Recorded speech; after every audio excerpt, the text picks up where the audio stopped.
काम चाहिए, न धर्म चाहिए, न मोक्ष चाहिए। तीर्थराज प्रयाग सोचे, यही 4 वस्तु हमारे पास है। आप समझिए, तीर्थराज प्रयाग के पास धर्म अर्थ काम मोक्ष ही है केवल,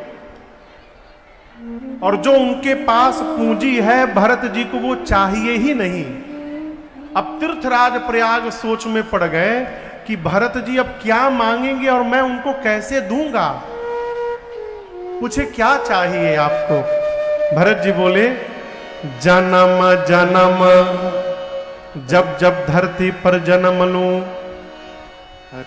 रति राम पद। रति मने जानते हैं का? प्रेम की सर्वोच्च ऊंचाई का नाम है रति, ठीक ना? प्रेम की सर्वोच्च ऊंचाई, सर्वश्रेष्ठ प्रेम का नाम है रति। भरत जी कहते हैं, मुझे अर्थ धर्म काम मोक्ष नहीं चाहिए। जब जब मैं इस धरती पर जन्म लूं, मेरे भैया राम के चरणों में मेरी रति आपकी कृपा से दिन रात बढ़ती जाए प्रभु। इसके अलावा हमें आपसे दूसरा कुछ नहीं चाहिए। एक दिन मैं सोच रहा था, भरत जी ये जानते हैं कि तीर्थराज प्रयाग से जो मांगा जाए वो मिल जाता है, तो भरत जी ये क्यों नहीं मांग लिए कि मैं जा रहा हूं भैया को बुलाने, आप आशीर्वाद दीजिए, भैया हमरे संगे वापस अयोध्या चल चले। ये मांग सकते थे ना, क्यों नहीं मांगे? इसलिए नहीं मांगे, पहली बात कि जीवन में किसी से भी यदि कुछ मांगना है अपने बड़े से, तो केवल यही मांगना चाहिए कि हमारे इष्ट में हमारी निष्ठा दिन रात बढ़ती रहे। यही मांगने लायक है। और दूसरी बात, जो छोटा है उसको बड़े की आज्ञा का पालन करना चाहिए। ऐसा कुछ नहीं करना चाहिए कि हमारे बड़े को हमारे कारण वो व्यवहार करना पड़े। भरत जी ने कहा कि राम जी के चरणों में प्रीति बढ़े।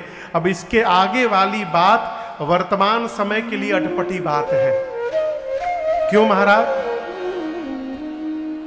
हम जिसको प्रेम करते हैं कभी ना कभी बोल देते हैं।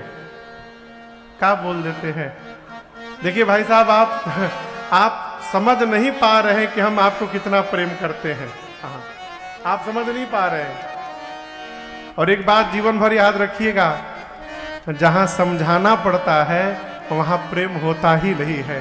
जहां प्रेम होता है वहां समझाना नहीं पड़ता है। हम परेशान रहते हैं कि सामने वाला ये जान ले कि हम उनको प्रेम कर रहे हैं।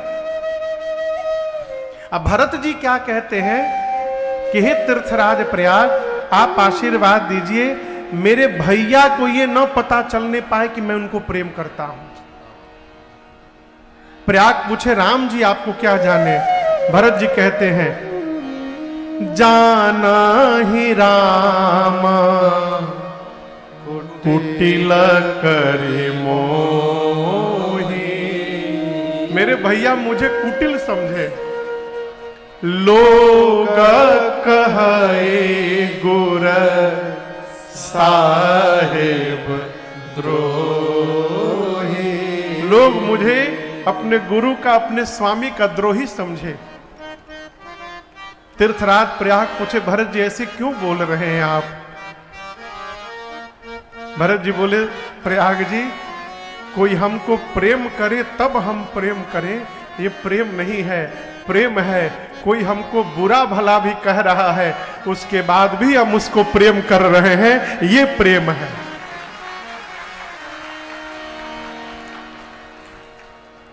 पूज्यपाद गोस्वामी तुलसीदास जी ने श्री रामचरितमानस के एकदम अंत में एक दोहा लिखा है। आप में से कई लोगों को यह दोहा स्मरण होगा। गोस्वामी जी कहते हैं, काम ही, याद है? कितने लोग को याद है? साथ में गाइए, काम ही नारी प्यारी जिमी लोभी प्रिय जिमि दाम, तिमि रघुनाथ निरंतर, प्रिय लागहु मोहि राम। यहां गोस्वामी जी दो उदाहरण दिए हैं कि हे प्रभु, जिस प्रकार कामी व्यक्ति स्त्री को प्रेम करता है, कामी ही नारी प्यारी जिम, और दूसरा लोभी प्रिय जिमिदाम, जिस प्रकार लोभी रुपया को प्रेम करता है। ये दोनों प्रेम सर्वोच्च प्रेम है, रति के बराबर है। उसी प्रकार राम जी हम आपको प्रेम करें तो एक ही उदाहरण देने से काम चल जाता, दो दो उदाहरण क्यों दे दिए गोस्वामी जी? है गोस्वामी जी एक ही देने वाले थे। पहले गोस्वामी जी लिखे, हे प्रभु मैं आपको उसी प्रकार प्रेम करूं जैसे कामी ही नारी प्यारी जिमी, कामी जैसे नारी को प्रेम करता है मैं आपको प्रेम करूं। लिखने के बाद गोस्वामी जी को लगा ये तो मैं गलत लिख गया। गोस्वामी जी लिखने के बाद मिटाते नहीं थे उसको, जो लिख गया सो लिख गया, लेकिन कलम रख दिए ये तो गलत लिख दिया मैं। क्यों? कामी व्यक्ति स्त्री को तो प्रेम करता है, परंतु कहीं ना कहीं मन में ये भी भाव रखता है कि वो स्त्री भी मुझे प्रेम करे। ये उदाहरण देकर मैं भगवान को विवश कर रहा हूं कि प्रभु आप भी मुझे प्रेम करिए। बोले प्रभु ये वाला उदाहरण न आप सुनिएगा प्रभु, इसके बाद वाला लोभी प्रिय जिमिदा। क्यों? लोभी रुपया को प्रेम करता है, लेकिन ये चाह नहीं रखता कि वो रुपया भी मुझे प्रेम करे। उसी प्रकार मैं आपको प्रेम करता रहूं नाथ, आप हमको प्रेम करिए न करिए ये आपकी समस्या राम जी, लेकिन मैं आपको प्रेम करता रहूं। वही भरत जी कहते हैं कि जाना ही राम कुटिल करे मोहि, लोग कहे गुर साहेब द्रोही। राम जी मुझे कुटिल समझे, लोग गुरु स्वामी का द्रोही समझे, लेकिन हे तीर्थराज प्रयाग आप आशीर्वाद दीजिए। उसके बाद भी सीतारामा चरण रति मोरे, चरण रति मोरे, अनुदिन बढ़ऊ अनुग्रह तोरे, अनुदिन बढ़ऊ अनुग्रह तोरे। भरत बचन सुनी माझ त्रिवेणी, भरत वचन सुनी माझ त्रिवेणी, भई मृदु बानी सुमंगल देनी। भई मृदु बानी क्या बोली? मंगल देनी। तात भरत तुम सब विधि साधु, तात भरत तुम सब विधि साधु, तात भरत तुम सब विधि साधु, राम चरण अनुराग अगाधु। तात भरत तुम सब विधि साधु, राम चरण अनुराग अगाधु। राम चरण अनुराग अगाधु, राम चरण अनुराग अगाधु। भरत जी की बात सुनकर गोस्वामी जी कहते त्रिवेणी जी के माझ से आवाज निकली। माझ समझते हैं? माझ, माझ मने बीच में से।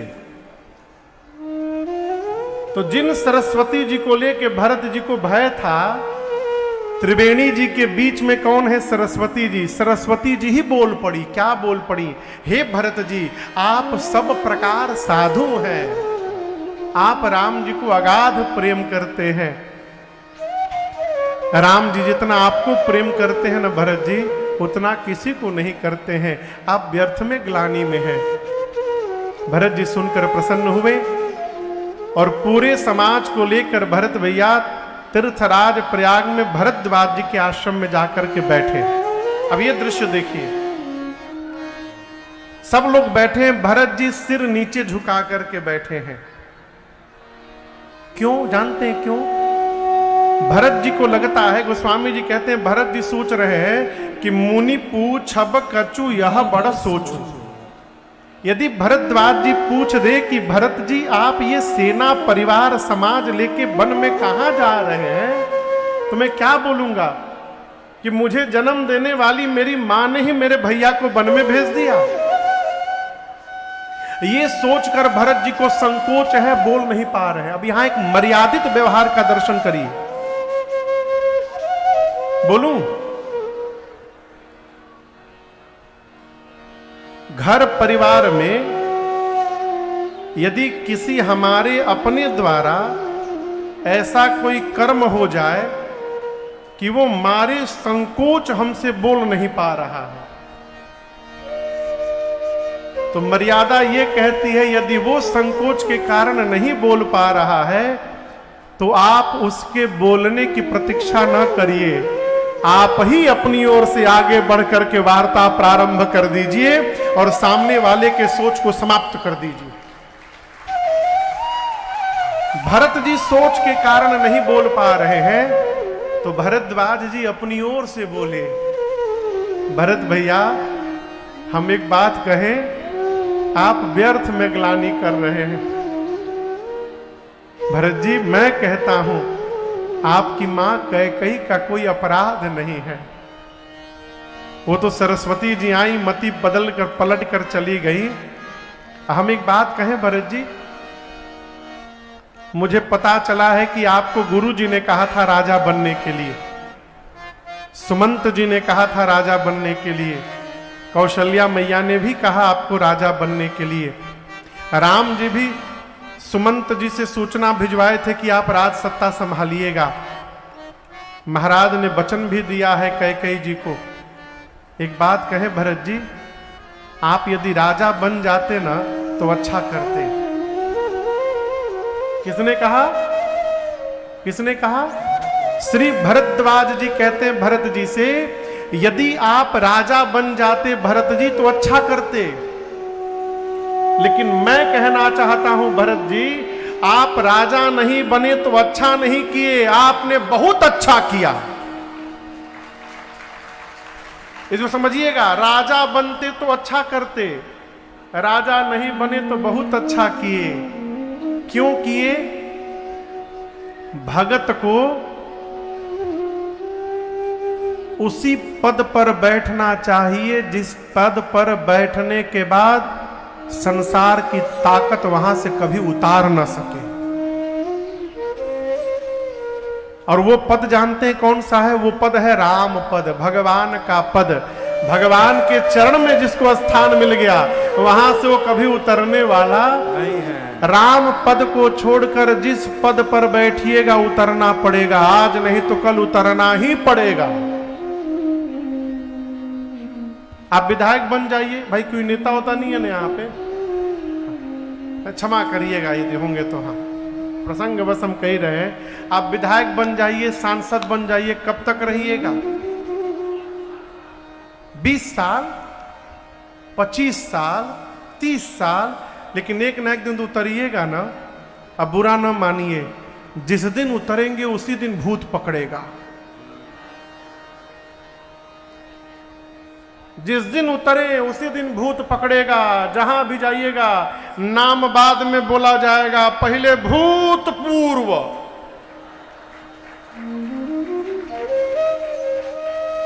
नाम बाद में बोलाई, भूत पहले लागी। और तो छोड़िए, ये भूत प्राण निकलने के बाद भी पीछा नहीं छोड़ेगा। फोटोआ के नीचे लिखा रहेगा भूतपूर्व सांसद माननीय श्री। हम कहते हैं ऐसा काम ही क्यों किया जाए कि भूत प्रेत पकड़ ले। देखिए, भगवान का भक्त भूतपूर्व नहीं होता है, भगवान का भक्त अभूतपूर्व होता है, अद्भुत होता है। इसलिए राम पद का आश्रय करिए। जाऊं कहां तजे शरण तिहारे, जाऊं कहां तज चरण। भरद्वाज जी बोले, भरत जी आपके भैया आपको बहुत प्रेम करते हैं। जाना मरम नहात प्रयागा। राम जी जब यहाँ रुके थे सवेरे संगम पर मैं स्नान कराने राम जी को ले गया, यमुना जी के स्वरूप का दर्शन प्राप्त होते राम जी रोने लगे। कहे मुनिवर इसी रंग के मेरे भैया हैं। और जैसे संकल्प में भरत खंडे शब्द आया, भरत जी, भरत शब्द सुनते राम जी मूर्छित हो गए। जगने के बाद बोले मुनिवर ये भरत शब्द ही मेरे भाई का नाम है। मैं जान गया राम जी आपको बहुत प्रेम करते हैं। और भरत जी एक बात कहें, मेरे जीवन भर के सत्कर्म का फल था मुझे राम का दर्शन प्राप्त हुआ था, और राम के दर्शन का फल आज मिला। भरत जैसे साधु का दर्शन प्राप्त हो रहा है मुझे, ये मेरा जीवन कृतार्थ हो गया। आज रात भर भरत भैया पूरे समाज के साथ तीर्थराज प्रयाग में रुके। प्रातः काल भरद्वाज जी से विदा लेकर चले हैं। आपको बताऊं, भरत जी चल रहे हैं तो राम राम जप रहे हैं, और भरत जी के राम कहने में इतनी पीड़ा है, गोस्वामी जी कहते हैं रास्ते के पत्थर पिघलना प्रारंभ कर दिए। द्रवही बचन सुनी कुलिशा पषाणा। ये दृश्य जब देवराज इंद्र ने देखा तो इंद्र डर गए। इंद्र को लगा कि भरत जी एक बार राम कह रहे हैं तो पत्थर पिघल जा रहे हैं। यदि भरत जी जाकर राम जी से बोल देंगे तो राम जी को पिघलने में कितना समय लगेगा। कहीं भरत जी के साथ यदि राम जी वापस अयोध्या चले जाएंगे तो इंद्र को लगा कि रावण के बेटे से हमारी कुर्सी कौन दिलाएगा। स्वार्थी व्यक्ति को केवल अपने स्वार्थ की पड़ी है। हमारे घियुआ के का भाई कि मराजिया तो लगा रहता है। इंद्र गए देव गुरु बृहस्पति के पास जाकर बोले, गुरुदेव आप ऐसा कुछ काम कर दीजिए कि राम जी और भरत जी का भेंट न होने पावे। देव गुरु बृहस्पति बोले, इंद्र 1000 नेत्र बनने के बाद भी अंधे बने हो। एक बात याद रखिएगा, भगवान के साथ माया करिएगा, भगवान क्षमा कर देंगे। परंतु यदि भगवान के भगत के साथ आपने माया रची तो माया उलट के आप ही के कपारे चढ़ जाएगी और आपको छोड़ने वाली नहीं है। माया पति से वकसन माया करई तो उलट परई सुर आया। अच्छा, आपसे एक प्रश्न पूछ रहा हूं, यदि किसी को बुलाना हो तो क्या करते हैं आप घर के कमरे में बैठे हैं, दूसरे कमरे में कोई दूसरा बैठा है, उसको यदि अपने पास बुलाना है तो आप क्या करेंगे? बोलिए, आवाज लगाएंगे। क्या आवाज लगाएंगे? आवो आवो के आवो के आवो। घर में 20 लोग हैं। पंजाब में एक परिवार था, परिवार के सब सदस्य का नाम था हरमीत।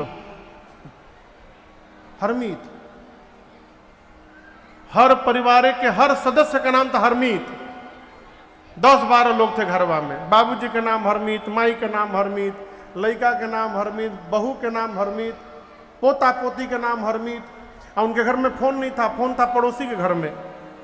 अब पड़ोसी घर में फोन आवे कि बगल वाले घर से हरमीत जी को बुला दीजिए, तो पूरा परिवार आके लाइन लगा के खड़े हो जाए। अब बारी बारी उठा कहा, हेलो, अच्छा मैं नहीं दूसरा हरमीत, तुम आओ जी, तुम्हारा फोन है। वही घर में से बुलाओ कोई केहू के आओ आओ के आओ, नाम लेना पड़ेगा। क्या लेना पड़ेगा?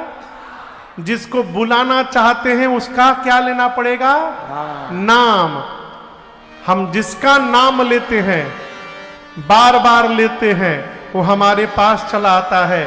देवगुरु बृहस्पति बोले, इंद्र तुम क्या समझ रहे हो, भरत जी राम जी से मिलने जा रहे हैं? ऐसा बिल्कुल नहीं है। राम जी भरत जी से मिलना चाहते हैं, इसलिए पूरा जगत राम राम जपता है और राम जी दिन रात भरत भरत जप रहे हैं। ए जी भरत सरिस को राम सने, भरत सरिस को राम सने,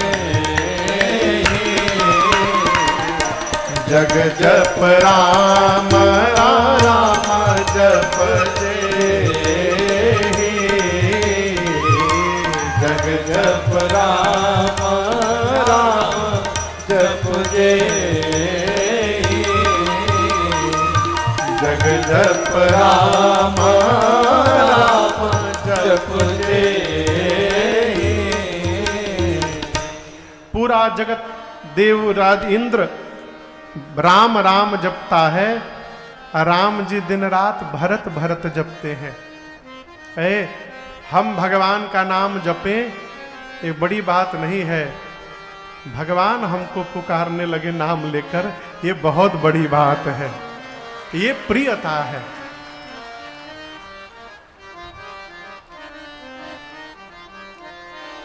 सबके नामों याद नहीं आवत है हमेशा, आप इसका स्मरण करिएगा। देवगुरु बृहस्पति ने कहा, इंद्र यदि आप कल्याण चाहते हैं तो भरत जी को प्रणाम करिए मन ही मन। देवराज इंद्र ने प्रणाम किया है। भरत भैया पूरे समाज के साथ चित्रकूट में मंदाकिनी जी के किनारे पहुंचे हैं। वहां प्रातः काल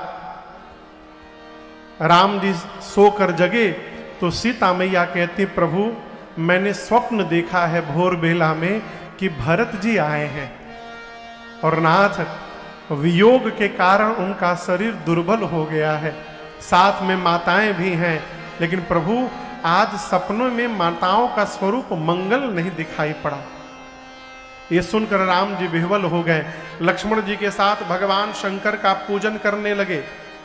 इसी बीच पूजन करके राम जी बैठे थे, तब तक एक कोल भील ने आकर प्रणाम करके कहा राम जी से, राम जी आप ही के जैसे कोई आपके भाई है भी है क्या? राम जी बोले, हाँ है ना, उनका नाम भरत है। क्या हुआ? कोल भील कहते, प्रभु भरत जी आ गए हैं। है गोस्वामी जी कहते हैं, सुनत सुमंगल बैन मन प्रमोद तन पुलक भर, शरद सरोरुहन तुलसी भरे स्नेह जल। मेरे प्रभु जैसे सुने कि भरत जी आ गए, राम जी के शरीर का एक एक रोम पुलकित हो गया और नेत्र से राम जी के झरझर अश्रु निकल पड़े। गोस्वामी जी कहते हैं, भगवान पहले तो प्रसन्न हुए, परंतु थोड़ी देर बाद उदास हो गए। क्यों? मन में सोचने लगे, कारण कवन भरत आगमन। क्यों भरत जी यहां पर आ गए? मैंने तो कहा था राज सत्ता संभालने के लिए। तभी एक ने आकर कहा, प्रभु अकेले नहीं आए हैं, साथ में सेन संग चतुरंग नथोरी, चतुरंगिणी सेना भी लेकर के आए हैं। अब राम जी सोच में पड़ गए कि यदि आज तक मैंने भरत जी को कभी ना नहीं बोला, आपको बताऊं राम जी ने आज तक भरत भैया को कभी ना नहीं कहा था किसी भी बात के लिए। राम जी सोचते हैं यदि भरत जी कह दे कि भैया वापस चलिए यहां से, तो मैं पिताजी का वचन बचाऊंगा कि अपने भाई का प्रेम बचाऊंगा। अब मैं करूंगा क्या? राम जी द्वंद्व में पड़ गए। अचानक भगवान भरत जी के स्वभाव का चिंतन करने लगे। यहां मैं आपसे निवेदन करूं, जिसके साथ जीवन भर यात्रा करनी है ना, जिसके साथ जीवन पर्यंत यात्रा करनी है, उसके स्वभाव को जानने का प्रयास करिए। क्या जानने का प्रयास करिए? स्वभाव। जिसके साथ बहुत लंबी यात्रा करनी है, उसके स्वभाव को जानने का प्रयास करिए। एक बार स्वभाव समझ में आ गया, फिर जीवन भर व्यवहार करने में कठिनाई नहीं हो पाएगी। समस्या ही इसलिए होती कि हम स्वभाव के विचार नहीं करते। राम जी भरत जी का स्वभाव सोचने लगे और जैसे स्वभाव का चिंतन किया, राम जी प्रसन्न हो गए। मैं व्यर्थ में चिंतित हूं, मेरे भरत जी का स्वभाव है, भरत जीवन में उतना ही करते हैं जितना उनके भैया राम कहते हैं।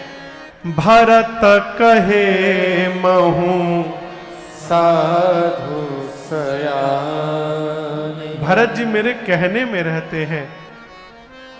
बात तनिक कठोर है, लेकिन आपसे कहूं मैं, घर में यदि कोई आपके कहने में जी रहा है, आपके घर में यदि कोई आपके कहने में जी रहा है, तो आप अपने को धरती का सौभाग्यशाली जीव समझिएगा। आप जितना सोचे और वो उसका पालन करे, ये सहज व्यवहार न समझिएगा। परिवार में सब यही सोचते हैं कि कोई हमारे मन की नहीं सोचता, सब अपने मन की सोच रहे हैं। क्या आप भी किसी के मन की सोच रहे हैं? राम जी कहते हैं आने दिया जाए, भरत मेरे कहने में रहते हैं। इधर लक्ष्मण जी सुने कि सेना लेकर आ गए हैं भरत। लक्ष्मण जी आवेश में कूद पड़े, निकाल कर धनुष बाण चढ़ाकर तान दिए, मार दूंगा भरत शत्रुघ्न को, मार दूंगा। वन में भैया को अकेला जानकर सेना लेकर युद्ध करने आ गए। अयोध्या की सत्ता प्राप्त करके भरत को मद हो गया। आज यदि ब्रह्मा शंकर भी सहायता करने उतर जाएं, तो लक्ष्मण के बाण से उनको कोई बचा नहीं सकता है। गर्जना की लक्ष्मण भैया ने चित्रकूट में, आकाशवाणी ने जय जयकार किया और आकाशवाणी ने कहा, लक्ष्मण जी सावधान,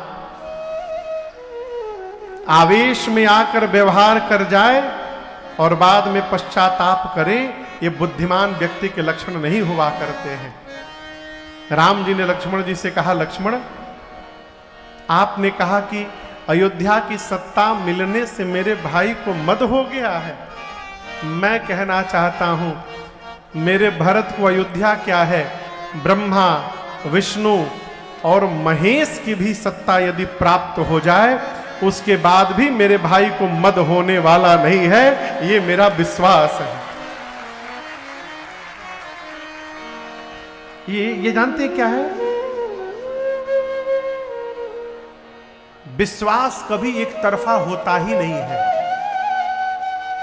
मैं प्रमाण पूर्वक कह रहा हूं, यहां दर्शन करिए।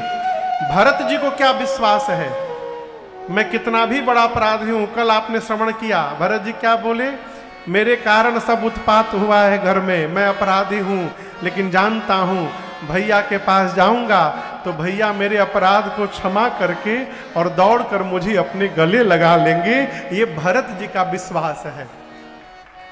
राम जी का क्या विश्वास है कि हम जितना कहेंगे मेरा भरत वही करेगा, ये राम जी का विश्वास है। विश्वास कभी एक तरफा नहीं होता। लोग कहते हैं महाराज अब आप पहले जैसे नहीं रहे, आप बदल गए। महाराज नहीं बदले हैं, आप ही बदल गए हैं, इसलिए आपको सब बदला बदला दिखाई पड़ रहा है।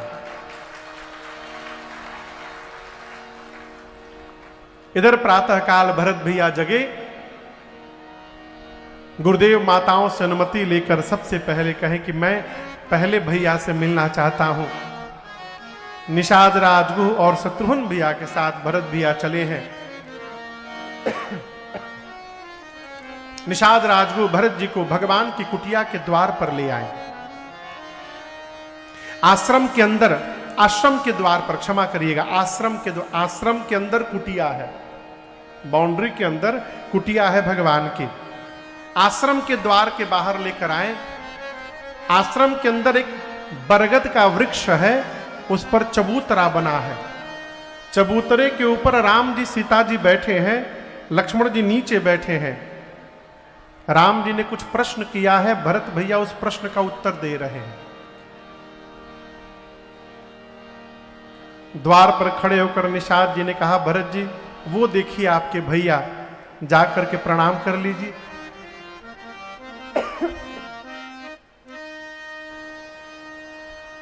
भरत जी बोले मैं भीतर नहीं जाऊंगा, और आप दर्शन करें। उसी कुटिया के द्वार पर अपने दोनों हाथों को ऊपर करके लक्ष्मण भरत भैया खड़े खड़े बोलते बोलते धरती पर गिर पड़े। क्या बोले?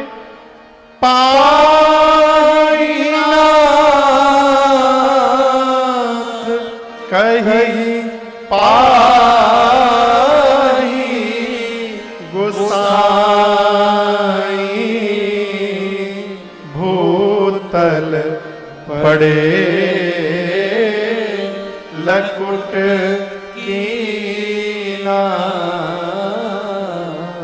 पाहीनाथ पाहीनाथ, मेरी रक्षा करिए प्रभु, रक्षा करिए बोलकर भरत भैया खड़े खड़े गिर पड़े धरती पर। ये शब्द लक्ष्मण जी के कानों में गए।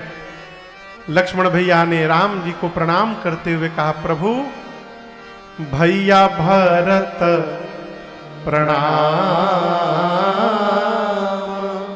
करत रघुनाथ। हे रघुनाथ जी, भरत भैया आपको प्रणाम कर रहे हैं, और आप दर्शन करिए, राम जी के वेग का दर्शन करिए। राम जी जैसे भरत शब्द सुने, भगवान इतने वेग में उठकर गए हैं कि लक्ष्मण जी भरत का भ कहते तब तक राम जी खड़े हो गए थे, र कहते तब तक राम जी जा चुके थे, और लक्ष्मण जी के मुख से जब तक भरत का त निकलता तब तक राम जी भरत भैया के पास पहुंच गए थे।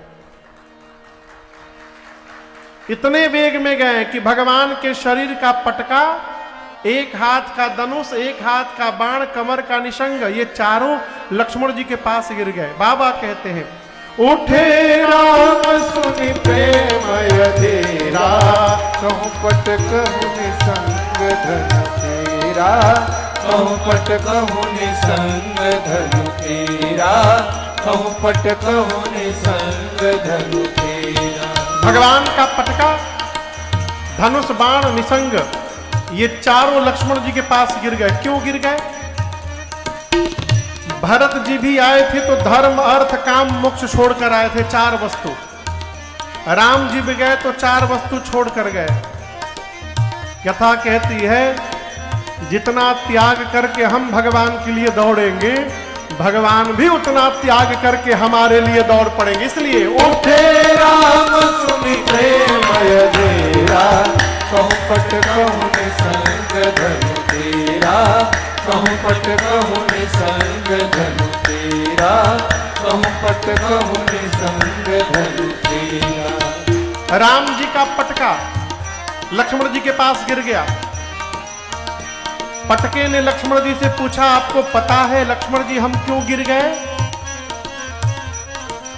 राम जी जाकर भरत जी को उठाकर हृदय से लगाएंगे, और यदि हम राम जी के शरीर पर रहते आज, और जब राम जी भरत जी को हृदय से लगाते, तो हम दोनों भाइयों के बीच में दीवार बन जाते। आज भाई जब भाई से प्रेम करे तो बीच में किसी को दीवार नहीं बनना चाहिए, इसलिए गिर गए। उठे राम सुनि प्रेम अधीरा, कहूँ पट कहूँ निसंग धनु तेरा, कहूँ पट कहूँ निसंग धनु तेरा, कहूँ पट कहूँ निसंग धनु तेरा। धनुष बाण लक्ष्मण जी से बोले, लक्ष्मण जी आप धनुष पर बाण चढ़ाकर भरत जी को मारने जा रहे थे, लेकिन देखिए राम जी गए तो हम नीचे गिर गए। क्यों गिर गए? भाई भाई से मिलता है तो हाथ में हथियार लेकर नहीं मिलता है। भाई जब भाई से मिलता है तो प्रेम से भरा हुआ अपना हृदय लेकर मिलता है। इसलिए उठे राम सुनि प्रेम अधीरा, कहूँ पट कहूँ पट कहूँ निसंग धन तेरा, कहूँ पट कहूँ निसंग धन तेरा। भगवान का पटका, भगवान का धनुष बाण और निसंग राम जी के शरीर से नीचे गिरकर धरती पर मानो भरत जी से कह रहे हैं कि भरत जी, हमने संसार में बहुत भाई देखे लेकिन आप जैसा भाई नहीं देखा हमने। आप राम जी को गिर के दंडवत कर रहे हैं और राम जी के शरीर से हम नीचे गिरकर आपको दंडवत कर रहे हैं भरत जी। इसलिए उठे राम सुनि प्रेम अधेरा, कहूँ पट कहूँ निसंग धन तेरा, कहूँ पट कहूँ निसंग धन तेरा, कहूँ पट कहूँ निसंग धन तेरा। भरत भैया ऐसे गिरे हुए हैं और आप दर्शन करिए, राम जी जा रहे हैं, उठा रहे हैं, भरत जी उठ नहीं रहे हैं। क्यों नहीं उठ रहे जान रहे हैं? आपको एक बात बताऊं, भरत जी अब कैकेयी जी को मां नहीं बोलते हैं, नहीं बोले मां, कभी नहीं बोले। अब बन जाते समय सुमित्रा मैया ने लक्ष्मण जी से कहा था कि लक्ष्मण, आज के बाद मैं तुम्हारी मां नहीं। तो लक्ष्मण जी बोले थे मेरी मां कौन? तो सुमित्रा मैया ने कहा तात तुम्हार मां तु बैदे।